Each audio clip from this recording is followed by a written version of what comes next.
السلام علیکم ورحمۃ اللہ وبرکاتہ۔ نحمده ونصلی علی رسوله الکریم، اما بعد فاعوذ باللہ من الشیطان الرجیم، بسم اللہ الرحمن الرحیم۔ وما أرسلناك إلا رحمة للعالمين۔ صدق اللہ العظیم۔ معزز سامعین کرام، عزیز دوستو، اللہ رب العزت کا لاکھ لاکھ شکر اور اس کا احسان ہے کہ اس نے کچھ کہنے اور سننے کی توفیق عطا فرمائی۔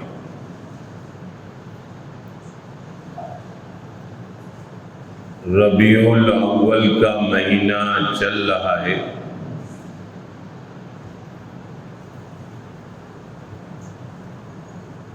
اس مہینے میں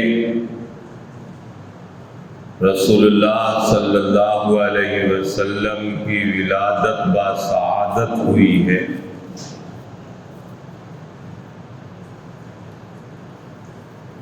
رسول اللہ صلی اللہ علیہ وسلم کی حیات طیبہ کا ہر پہلو اس روئے زمین پر بسنے والے انسانوں اور دیگر مخلوقات کے لیے رحمت ہی رحمت ہے۔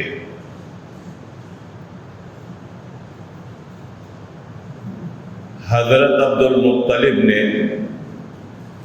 جو رسول اللہ صلی اللہ علیہ وسلم کے دادا ہیں، انہوں نے رسول اللہ صلی اللہ علیہ وسلم کا نام محمد رکھا۔ حضور اکرم صلی اللہ علیہ وسلم کی والدہ حضرت آمنہ نے رسول اللہ صلی اللہ علیہ وسلم کا نام احمد رکھا۔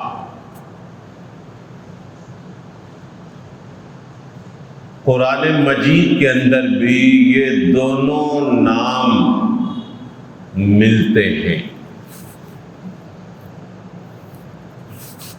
محمد اور احمد کے معنی ہوا کرتے ہیں بہت زیادہ تعریف کرنے والا۔ رسول اللہ صلی اللہ علیہ وسلم نے اس روئے زمین پر رہ کر اور عرش پر پہنچ کر اللہ کی ایسی تعریف کی کہ کسی نے اللہ کی ویسی تعریف نہیں کی۔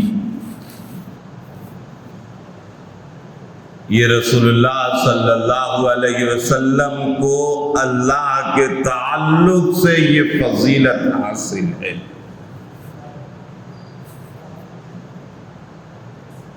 دوسرے مرحلے میں اگر دیکھا جائے، رسول اللہ صلی اللہ علیہ وسلم نے اللہ کی مخلوق کی بھی تعریف کی۔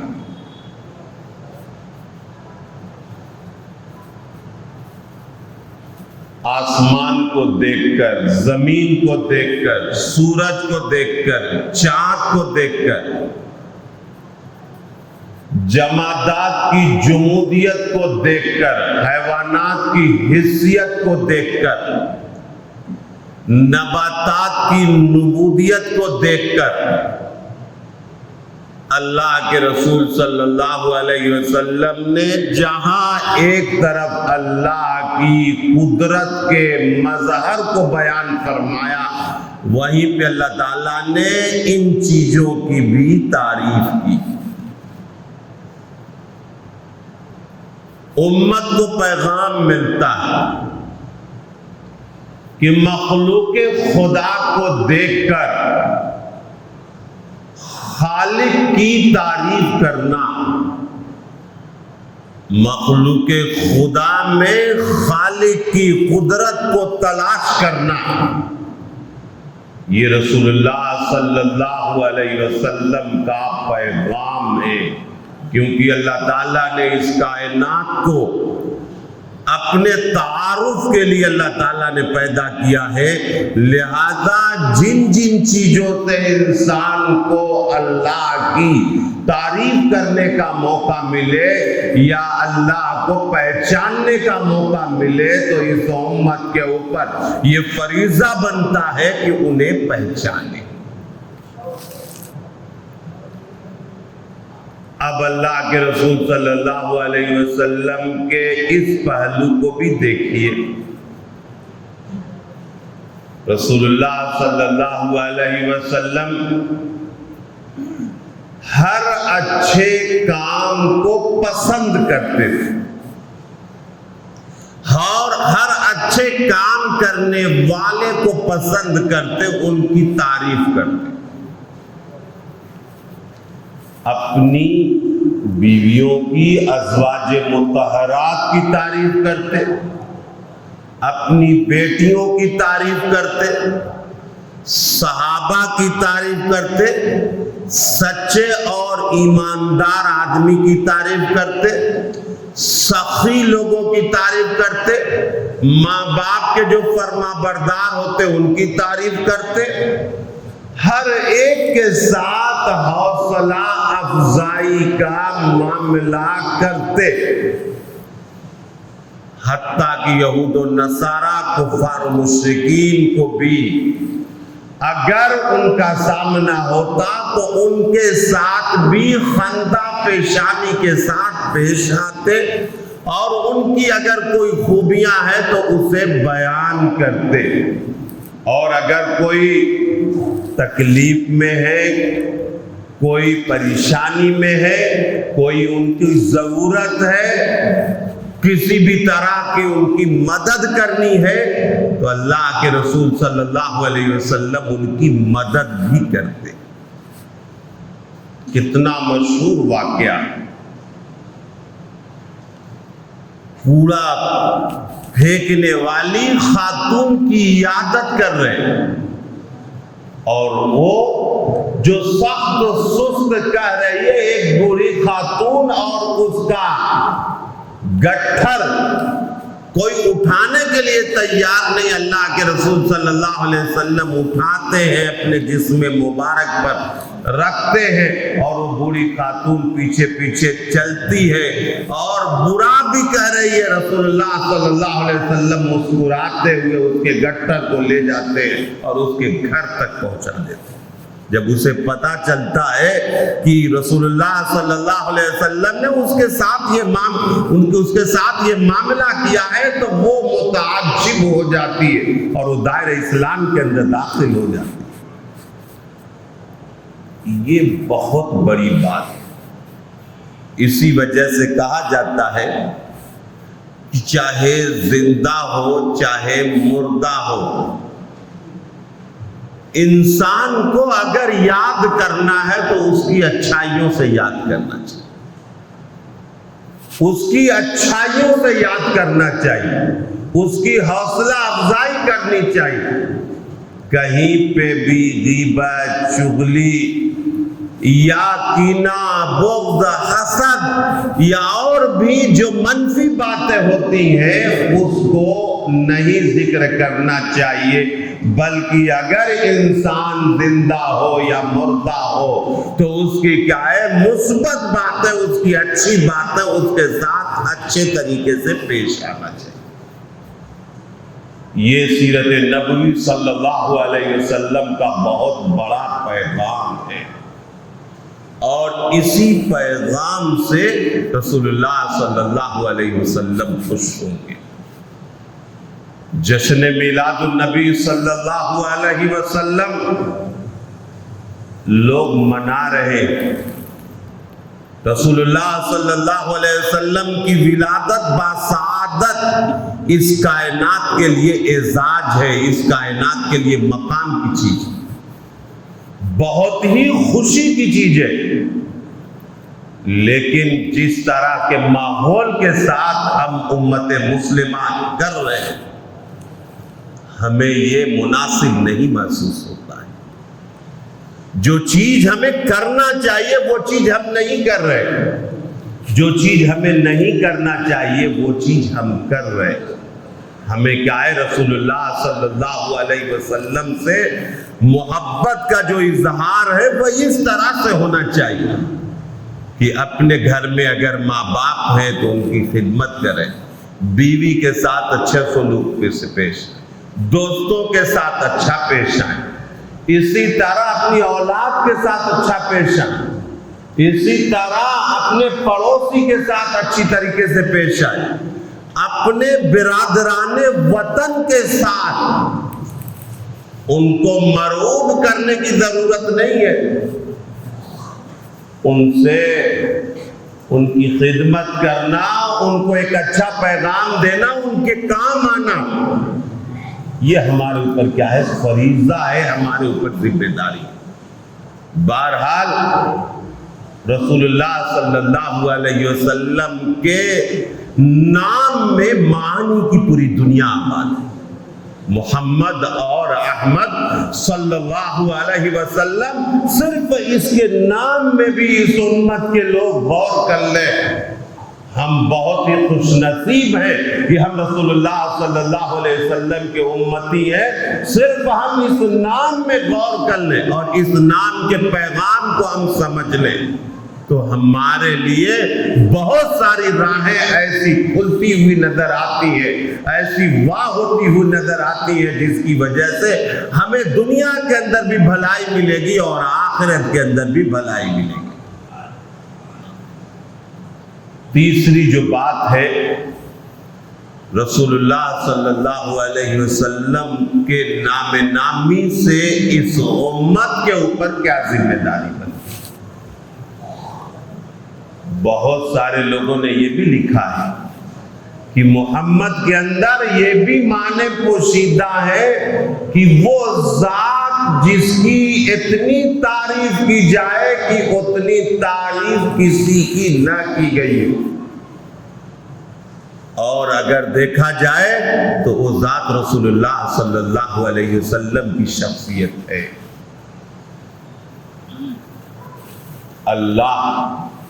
اللہ کے فرشتے اور اس کے بعد رسول اللہ صلی اللہ علیہ وسلم کو تمام انبیاء علیہ السلام،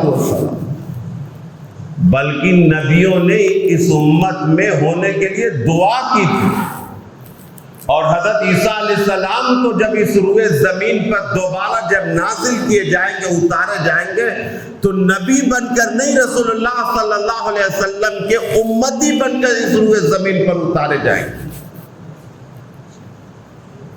اب اس امت کے اوپر کیا فریضہ بنتا ہے؟ اللہ کے پیغمبر، اللہ کے فرشتے، اللہ کی کتاب میں جگہ جگہ رسول اللہ صلی اللہ علیہ وسلم کی تعریف کی گئی۔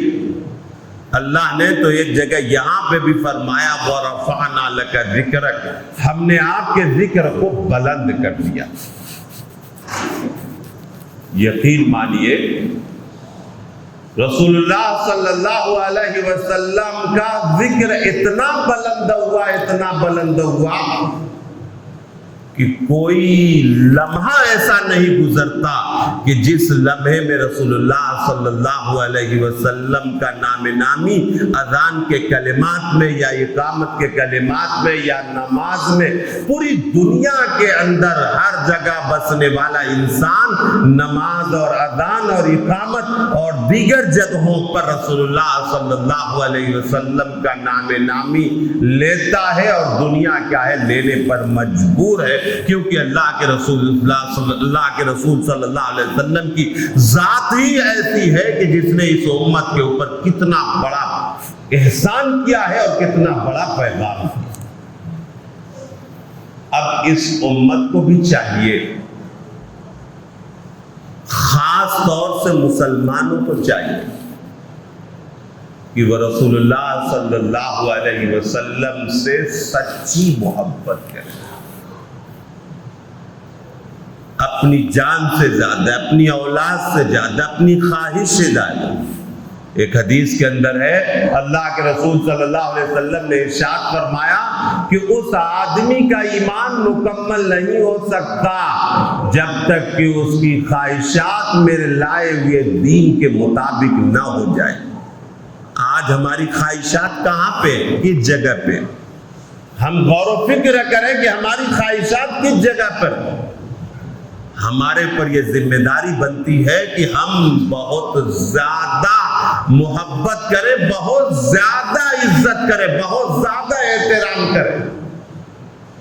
ایک تو یہ دلی کیفیت کے اندر، اور یقیناً ہر مسلمان کے دلی کیفیت کے اندر یہ چیزیں موجود ہیں۔ یقیناً کیا ہے، ہر مسلمان کے اندر، پڑھے لکھے کے اندر، بھولے بھالے کے اندر، اسی طرح کم پڑھے لکھے لوگوں کے اندر یہ کیفیت موجود ہے، سب کے پاس موجود ہے کہ وہ رسول اللہ صلی اللہ علیہ وسلم سے بڑی محبت کرتے ہیں۔ اب دوسرا جو مرحلہ ہے، جو محبت کا تقاضا ہوتا ہے، جو کیا ہے، محبت کا تقاضا ہوتا ہے کہ واقعی میں محبت آپ کر رہے تو محبت کے لیے کوئی دلیل ہونی چاہیے۔ کیا یہی دلیل ہے کہ جشن میلاد النبی صلی اللہ علیہ وسلم منایا جائے، موٹر سائیکل سے پھرا جائے، سڑکوں پر گھوما جائے، عورتیں نکلیں، بچے نکلیں، جلوس نکالا جائے؟ کیا یہی محبت ہے؟ یا محبت تو یہ ہے کہ غریبوں کا خیال رکھا جائے، محبت تو یہ ہے کہ والدین کا خیال رکھا جائے، محبت تو یہ ہے کہ نماز کا خیال رکھا جائے، محبت تو یہ ہے کہ روزے کا خیال رکھا جائے، محبت تو یہ ہے کہ زکوٰۃ اور خیرات، سچائی، ایمانداری، اخلاق اور کردار اور شرافت، ایک دوسرے کے ساتھ اچھے طریقے سے پیش آنا، یہ ہمارا جو ہے پر امتیاز ہونا چاہیے۔ یہی کیا ہے، محبت کا تقاضا۔ یقین مانیے، جشن میلاد النبی صلی اللہ علیہ وسلم منا رہے ہیں، یقیناً اس کائنات کے اندر سب سے خوشی کا وہ موقع ہے، لیکن اسلام نے خوشی کو بھی خوشی کی طرح منانے کا حکم دیا ہے۔ یوں ہی جو ہے منانے کا اسلام نے حکم نہیں دیا ہے، بلکہ خوشی کا ایک دائرہ ہوا کرتا ہے جہاں پہ اللہ کی نافرمانی نہ ہوتی، جہاں پہ جس کے نام سے آپ رسول اللہ صلی اللہ علیہ وسلم کے نام پر اس طرح سے چلنا، اس طرح سے پھرنا، اس طرح جو ہے جلوس میں چلنا، اور اس طرح سے جو ہے نمازوں کو چھوڑ دینا، اور اس طرح سے کام کرنا، یقیناً مجھے تو ایسا محسوس ہوتا ہے قرآن و حدیث کی روشنی میں کہ یہ ثواب کی چیز نہیں بلکہ گناہ ہے۔ رسول اللہ صلی اللہ علیہ وسلم کی ذات کو تکلیف پہنچتی ہوگی۔ روضہ اطہر میں رسول اللہ صلی اللہ علیہ وسلم زندہ ہیں، اس دنیا سے پردہ فرمانے کے بعد روضہ اقدس میں رسول اللہ صلی اللہ علیہ وسلم باحیات زندہ ہیں، اور اس طرح سے پوری دنیا کے اندر جو لوگ بھی کرتے ہیں، کیا رسول اللہ صلی اللہ علیہ وسلم اس سے خوش ہوتے ہوں گے؟ یقیناً کیا ہے، نہیں خوش ہوں گے۔ خوشی تو جو ہے صحابہ سے جس طرح خوش تھے، اس طرح سے اگر ہم کام کریں گے تو رسول اللہ صلی اللہ علیہ وسلم خوش ہوں گے۔ آج ہمیں کیا ہے، خوش ہونے کے لیے درود شریف کا اہتمام کیا جائے۔ اللہ کے رسول صلی اللہ علیہ وسلم سے پوچھا گیا کہ آپ روزہ کیوں رکھتے ہیں؟ آپ جو ہے پیر کے دن روزہ کیوں رکھتے ہیں؟ رسول اللہ صلی اللہ علیہ وسلم نے جواب دیا، اس وجہ سے میں پیر کے دن روزہ رکھتا ہوں کہ اللہ نے مجھے پیر کے دن اس دنیا کے اندر بھیجا۔ اس دنیا کے اندر اللہ نے مجھے پیر کے دن صبح صادق کے وقت جو ہے مجھے اس کائنات کے اندر اللہ نے بھیجا، اس وجہ سے میں روزہ رکھتا ہوں۔ سب سے بڑی دلیل اگر دیکھی جائے جشن میلاد النبی صلی اللہ علیہ وسلم کی تو اس رسول اللہ صلی اللہ علیہ وسلم کے اس فرمان سے پتہ چلتا ہے کہ رسول اللہ صلی اللہ علیہ وسلم فرماتے کہ میں روزہ اس وجہ سے رکھتا ہوں کہ اللہ تعالیٰ نے مجھے اس روئے زمین پر پیر کے دن دنیا کے اندر بھیجا، اس وجہ سے میں روزہ رکھتا ہوں۔ تو اگر ہمیں منانا ہے تو روزہ رکھنا ہے، اس کے علاوہ اور بھی اگر ہمیں منانا ہے تو یقیناً ہم اپنے گھر کو صاف رکھیں، اچھا لباس پہنے، اچھا جو ہے کھانا کھائیں، ایک دوسرے کی مدد کریں، ایک دوسرے کو فائدہ پہنچائیں، نمازوں کا اہتمام کریں، سنت کا اہتمام کریں، اپنے گھروں کے اندر حلال اور حرام کی تمیز کریں، اپنی بیویوں کا، اپنی والدین کا، اپنے بچوں کا، یہ سب کا جو ہے ہمیں خیال رکھنے کی ضرورت ہے۔ یقین مانیے اگر یہ سب کام کریں گے تو اللہ کے رسول صلی اللہ علیہ وسلم خوش ہوں گے۔ درود شریف کا کیا ہے اہتمام کیا جائے، ایسا جو ہے جھنڈیاں لے کر، ایسا جو ہے موٹر سائیکل میں پھرنا، اس طرح سے چلنا، یقین مانیے یہ بہت ہی بڑی جو ہے کم عقلی کی دلیل ہے، نا سمجھی کی دلیل ہے۔ اور جو لوگ اس کے اوپر قرآن و حدیث سے دلائل دیتے ہیں انہیں بھی سمجھنے کی ضرورت ہے، غور و فکر کرنے کی ضرورت ہے کہ اللہ کیا چاہتا ہے اور اللہ کے رسول صلی اللہ علیہ وسلم کیا چاہتے ہیں۔ لقد کان لکم فی رسول اللہ اسوۃ حسنہ، تمہارے لیے اللہ کے رسول صلی اللہ علیہ وسلم میں ایک بہترین نمونہ ہے۔ تمہیں کیا ہے سوچنے کی ضرورت ہے، سمجھنے کی ضرورت ہے۔ اللہ کے رسول صلی اللہ علیہ وسلم مکہ میں پیدا ہوئے، 13 سال مکہ میں رہے، ان حالات سے گزرے، لیکن اللہ کے رسول صلی اللہ علیہ وسلم نے ہر مرحلے میں یہی بات فرمائی کہ اللہ کا دین غالب ہوگا، اور اللہ کے دین غالب ہونے میں مجھے کچھ بھی ہو جائے میں اس کے کرنے کے لیے تیار ہوں۔ ایک مرحلہ ایسا آتا ہے جب حضرت ابو طالب فرماتے ہیں کہ اے بھتیجے میں کمزور ہو چکا ہوں، یہ مکہ کے لوگ مجھے دھمکیاں دے رہے ہیں، یہ مکہ کے لوگ آپ کو نکالنے کی بات کر رہے ہیں، مارنے کی بات کر رہے ہیں، تھوڑی دیر کے لیے آپ اپنی آواز کو روک دیجئے، بند کر دیجئے۔ اللہ کے رسول صلی اللہ علیہ وسلم کے آنکھوں میں آنسو آ جاتے ہیں۔ اللہ کے رسول صلی اللہ علیہ وسلم بھرائی ہوئی آواز میں فرماتے ہیں کہ اے چچا جان، میں اس کام سے رک نہیں سکتا، میرے سامنے سے صرف 2 ہی راستے ہیں، یا تو اللہ کا دین غالب آ جائے یا میری جان چلی جائے، اس کے علاوہ کوئی تیسرا راستہ نہیں۔ اگر یہ لوگ میرے ایک ہاتھ میں سورج اور دوسرے ہاتھ میں چاند بھی رکھ دیں تب بھی میں اس کام سے باز آنے والا نہیں۔ میں اللہ کے دین کو، اللہ کی توحید کو، اللہ کے کلمات کو، قرآن مجید کو میں کیا ہے لوگوں تک پہنچا کر رہوں گا۔ لوگوں کو سینکڑوں معبودان باطل کی پرست سے چھوڑ کر ایک اللہ کی عبادت میں لوگوں کو لگانے کی میں کوشش کرتا رہوں گا، چاہے اس کے لیے یہ کچھ بھی کر لیں۔ آج ہمیں جو ہے سوچنے کی ضرورت ہے، سچی محبت لانے کی ضرورت ہے، سچے کردار کی ضرورت ہے۔ خدا شاہد ہے آج بھی ہم حکمراں ہوتے، نبی پاک کی سنت اگر اپنا چلن ہوتا، اگر جو ہے خدا شاہد ہے کہ آج بھی ہم حکمراں ہوتے، رسول پاک کی سنت اگر اپنا چلن ہوتا کہ محمد سے وفا تو نے تو ہم تیرے ہیں، یہ جہاں چیز ہے کیا لوح و قلم تیرے ہیں، قل ان کنتم تحبون اللہ فاتبعونی یحببکم اللہ ویغفر لکم ذنوبکم۔ اللہ فرما رہا ہے کہ اگر تم اللہ سے محبت کرنا چاہتے ہو تو رسول اللہ صلی اللہ علیہ وسلم کی اتباع کرو، اللہ تم سے محبت کرے گا، اللہ تمہارے گناہوں کو فرما دے گا۔ وَلِلَّهِ الْعِزَّةُ وَلِرَسُولِهِ وَلِلْمُؤْمِنِينَ، اللہ کے لیے عزت ہے، اللہ کے رسول کے لیے عزت ہے اور مومنین کے لیے عزت ہے۔ وَأَنْتُمُ الْأَعْلَوْنَ إِن كُنتُم مُؤْمِنِينَ، تم ہی سربلند ہوگے اگر تم مومن ہو۔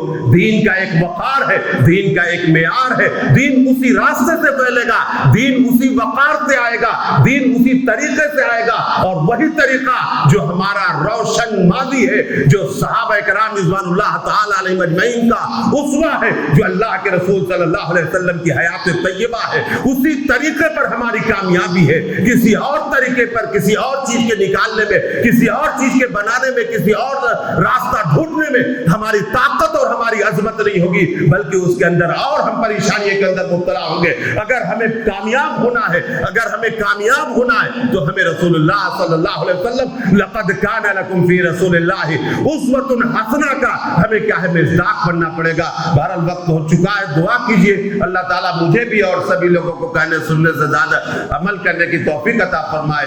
آمین۔ وآخر دعوانا الحمد للہ رب العالمین۔